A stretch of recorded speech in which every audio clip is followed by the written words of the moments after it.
Hello everyone, in today's video I'm going to show you how to add CRUD operations in Lovable. First, open Lovable and log into your account. Now open your existing project or create a new app.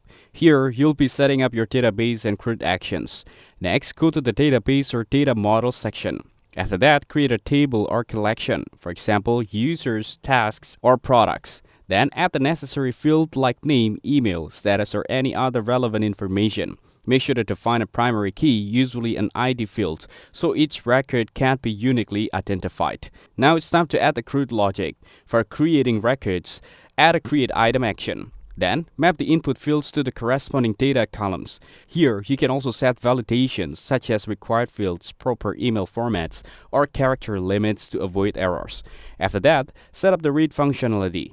Add a read or fetch items action. Then, configure filters if needed, for example, to show only active tasks or items from a specific category. Here, you can display the results in a table view, list view, or even a dashboard widget for easier tracking.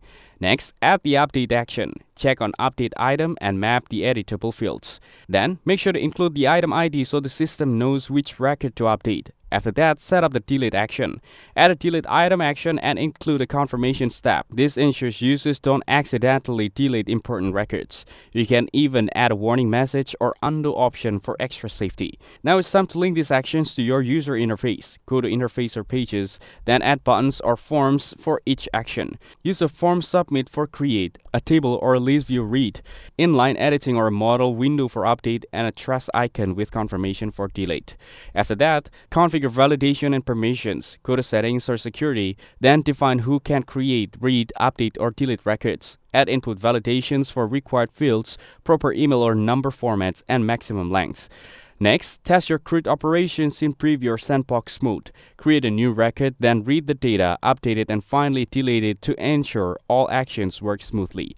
Here, you can also check for any errors or unexpected behavior and fix them before going live. Finally, once everything works correctly, deploy your app. Click deploy or publish, then test it in the live environment to make sure all CRUD actions functions as expected.